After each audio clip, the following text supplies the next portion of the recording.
Welcome to A Game of Ice and Fire, a video series devoted to a Song of Ice and Fire wargame by Cool Mini or Not.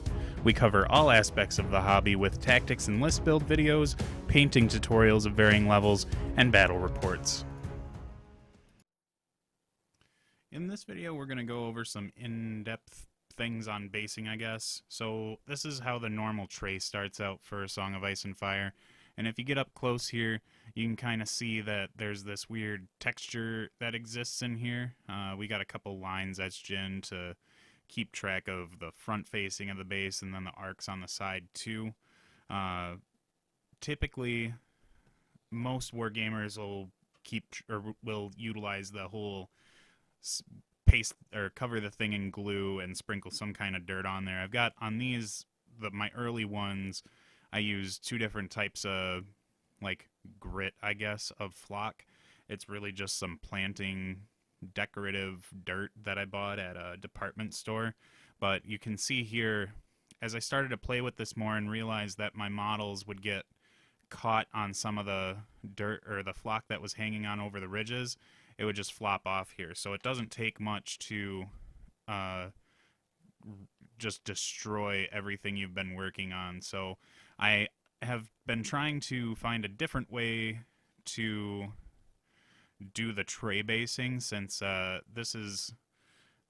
been a real common thing for me, but when it happens, especially when you spend a lot of time painting all this and flocking it with snow or grass or whatever it is you're doing, it gets pretty frustrating. So I have opted out of doing that and instead have started to use the Vallejo earth texture. I think this is like, they just call it paste or whatever, but it's essentially just a type of paint almost that has like some kind of grit quality to it. So if I just pick some of this, well, that's probably too much, but I pick some of this stuff up here, you can see that it has color to it. Sorry for the light, but it's got a grit to it as well. I don't know if my camera's going to zoom in on that or if you can see it real well, but it's got this like dirt in it as well, or texture. So what I learned about this stuff is that it is really strong in terms of being able to hold up to the scratching and poking and pinching that I had just done on that other base. So I wanted to go over exactly how I do it, because a lot of my locals and some other people on YouTube have been asking me specifically how to best utilize this stuff. And one of the probably unnecessary things that I go through is it just takes some 150 grit sandpaper, and then I end up going over the entirety of the base, not to smooth it out, but just to mar up some of these textured pieces on here, just to create a little bit more of an uneven area for the paint to grab to. So I'm not gonna do the whole thing here, but I'll show you kind of how I work with this stuff. So I just grab whatever kind of unimportant brush I happen to have hanging around, and grab sometimes I'll glob a bunch of this stuff on my brush. It just depends on what I'm doing, really. And then the middle parts are really easy to do. I mean, it's just kind of slapping it or slathering it around, and you can get into these smaller parts here. Now, you don't need to put a ton of this stuff on in order to make it work the way you want it to. You can put it on as thickly as possible, or as thickly as you want to, in order to just like achieve whatever kind of effect you're going for. For me, I really, on these trays, try to just get enough on there to make it look like it's got some texture to it. So far I have finished 2 40-point lists with only one repeating unit between those two, and the 5 trays, or actually I think it's more like 8, because I've got a couple cav trays in there too, and then I guess I've also got a wolf tray or something, or just a small base tray in there. So I go through and I spread this on, and while I'm actually painting this or like applying this stuff, I'll end up pulling my brush up a little bit, not to make big peaks or anything on the texture, but just to get a little bit of variety in the consistency of what I'm showing off here. So, two things so far. On the sides, we've got just a little bit of overlap onto the edge of the base, and then we've also got a little bit going on in the in the top bit here that's gone into the recess. So what I end up doing to this is I just kind of push my finger along the side, and you can almost feel when you're getting close to the edge with the pad of your finger, and then I swipe aside and it cleans off the edge for me so I don't have to worry about any of this overhang. And then for the inside part, this is just an old airbrush needle. I've been using it a lot to clean the tip of some glue, but the anything like a paper clip or the brush protectors that come with brushes, if you have a bunch of those hanging around, I'll just take this and sweep it around the inside, and you can see on the edge here I've already caught some of the excess, and while I've got that, I just kind of wipe it off on my finger and then go around again the whole thing, grab whatever I've picked up off. And what this does is it makes sure that my models can just like fit in here really nicely. Now, while it's still wet, I can go over and fix that little part where I took a little too much out. So this stuff is really easy to work with if you end up making a mistake. You can also layer over it once it's finally finished, so it's not like you're committed to however this stuff decides to stay. Now for the actual models, I'll use this as well. I know that the regular, like, traditional flocking method is perfectly fine for these because you don't have to be so accurate, whereas with these trays you've got all these small narrow portions that you've got to deal with. But it essentially is the same thing. I don't sand the bottom of the base at all because these guys aren't going to be getting like as much of a beat around, I guess. Like, they're not going to take as much damage or as much abuse, if you want to call it that, as the actual trays will. So with these, again, I'm just kind of spreading the product around and making sure I get to where I think the edge of the base is. Now, on this one, I'm purposely going over the edge of the base just to kind of demonstrate something once I'm finished here. But I'll go ahead and finish the whole model because I've got like 60 of these stupid things to do. Well, 80, really. So, no, it's more than that, because I keep thinking that it's 10 to a unit, but it's 12. So I have many of these to do, so you get to witness me trying to get ahead of the game, I guess.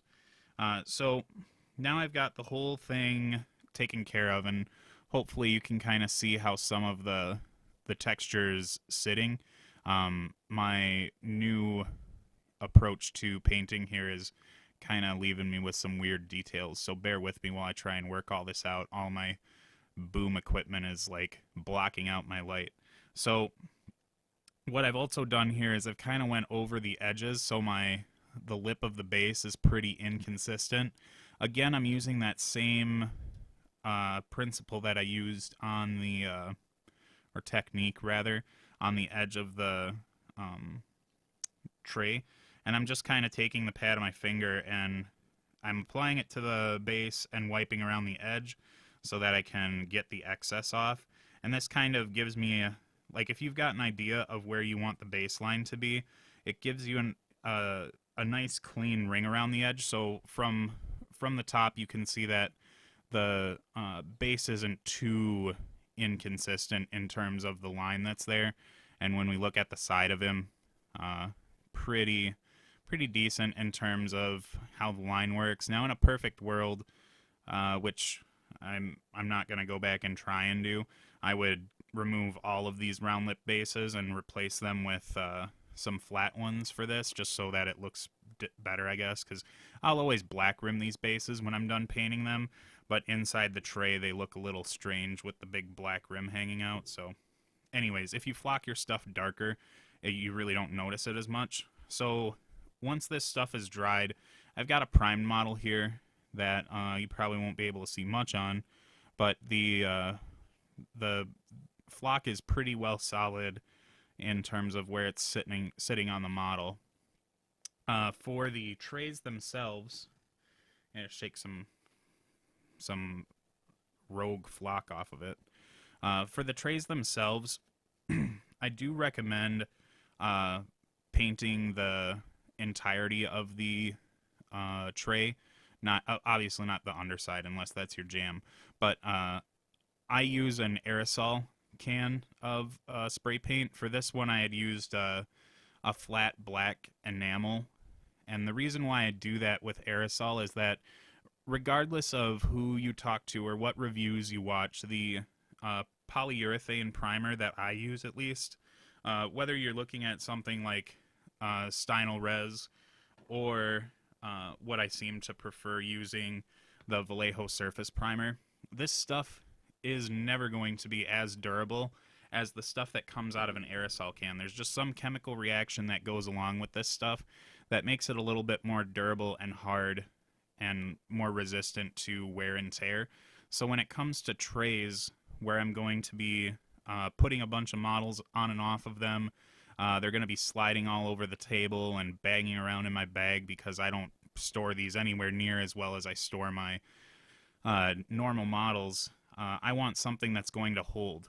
And an added bonus is that even though this stuff up top here is nice and solid, it also gives it just another layer of protection. I don't have to worry about, and I've been pretty terrible with clipping my fingernails, but you can see I'm scraping some of the paint off on this color, just a slight bit to show some of that brown again.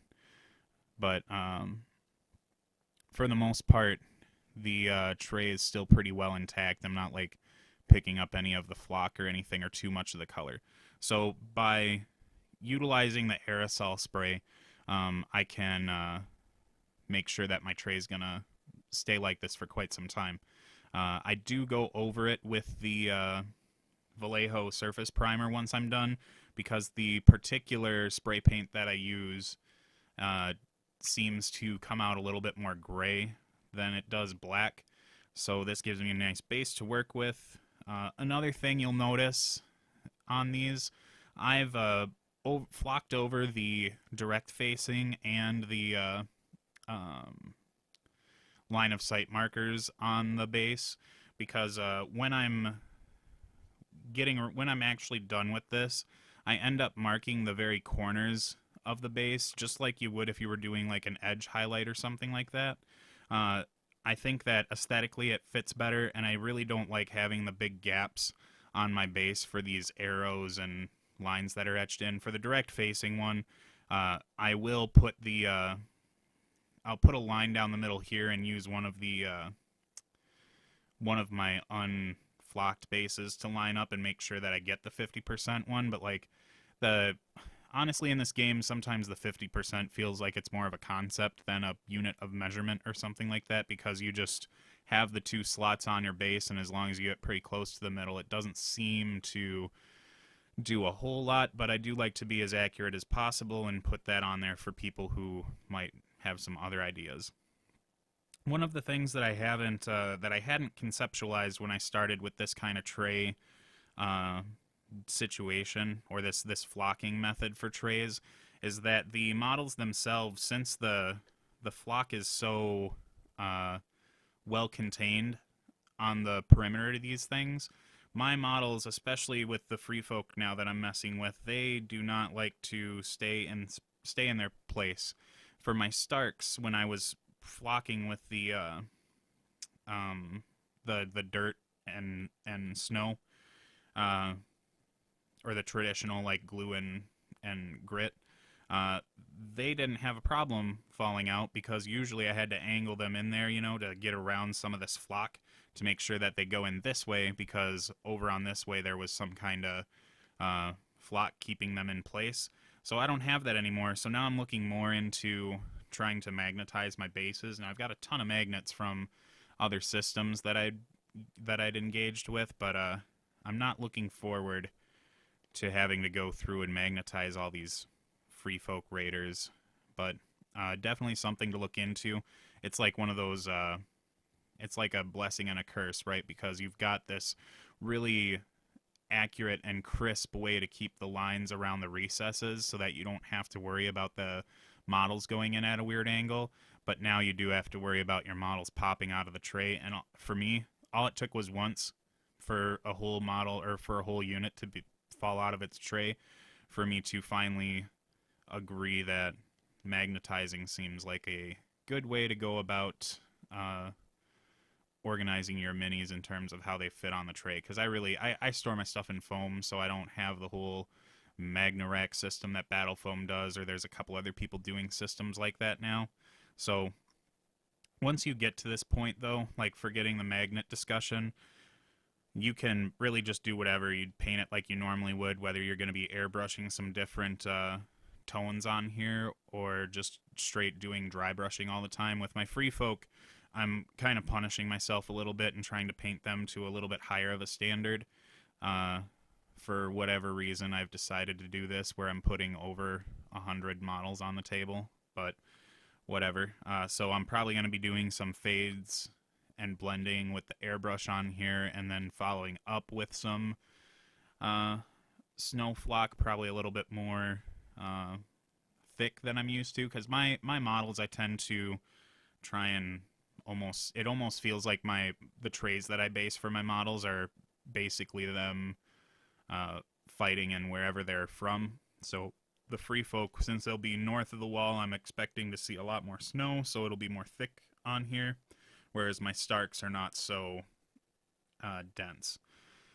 If there's anything I've happened to have missed in this video in terms of getting the base to this point, let me know in the comments below. If you're looking forward to, if you're trying to figure out how to do the snow on the bases, the three main things that I utilize are some water effects. Now, I've been using some secret weapon stuff, but I'm trying to replace it with some cheaper items. So Woodland Scenics makes some good water effect that works really well. And then what I end up doing is I've mixed a couple different types of snow material together. I've got some crafting crushed glass. People use this for something with crafting. I'm not sure what it is, but this stuff is pretty thick, so you can get a really high sparkle and shine out of it after you've mixed it with the Woodland Scenics Snow Flock. The only thing I caution is that with this material here specifically, and as a heads up, if you start ordering this stuff, this fine frit is like their version of the size of the glass breakdown. At least that's what I interpret. This is supposed to be their really finely crushed stuff. But if you go with someone like Secret Weapon Miniatures, they sell oh, I can't even find it now. They sell a crushed glass product that is extremely fine. Like, I am really upset that I prepared poorly for this and don't have it on hand right away. You'll probably hear me rooting around in the background for it, but they just sell it in a small tin, almost with their, like, it comes with their water effects, and then on top of that another little container of crushed glass. That stuff I really like. Price-wise, it's just a little unsustainable for how much I want to do, especially considering that whenever I paint any army, it's usually flocked with some type of snow. So what I do is I just mix those two together. If you want a little bit more, or mix those three components together, the crushed glass with the Woodland Scenic flock, and then the Woodland Scenic snow effect, and then you get the you get a pretty nice snow flock out of it. If you want to know more specifically about that method of doing uh, snow. Uh, I think he goes by Mr. Justin. I'll link it in the description, but Secret Weapon Miniatures has a tutorial for using their crushed glass snow method, and I could sit here and try and replicate it, but I think they do a really good job of showing you how to utilize the different consistencies of flock or the different mixtures to get a different effect. Um, so to close up, while I was thinking about it, I realized I've got the guy that I just did here with the wet flock and the dude with the dry one. So this stuff takes about, I don't know, it feels like it only takes a few hours to actually cure, so you don't have to worry about sitting there and waiting all day before you can prime your models. Also, if you're just going to be redoing the color on the flock anyways, you can prime over it and it's not a huge deal. So I think that's about it that I need to cover in terms of how to utilize the Vallejo texture. I've also used their Black Lava version, which honestly is just it's the same stuff in general, but it's got a much more rocky grit to it. Like you might even be able to see it here. I don't know. I always see people put their hands behind this to get better focus, but you can kind of tell that this stuff has a bit more, I don't know, like girth to the grit on it. I guess you can see it there a little bit. Whereas the other stuff is more fine. This stuff just like clumps right up and has a weird graphite kind of look to it. So again, I'm going to close the video up now with if you have any questions at all on how to flock the trays, or if you want to see videos on how to paint them or how I would go about painting them, feel free to leave a comment below, or you can message the Big Top Gaming Facebook page, and I'll take if enough people are interested in it, like this one, I would just make a video at the request of viewers asking questions. So anything you want to know, just drop a comment, and if I can't respond to you textually, I might be able to make a video, because if you've got a question on what I'm doing here, chances are some other people do. So don't hold back, I guess. So I hope this at least helps you with your basing. Otherwise, look forward to the next video.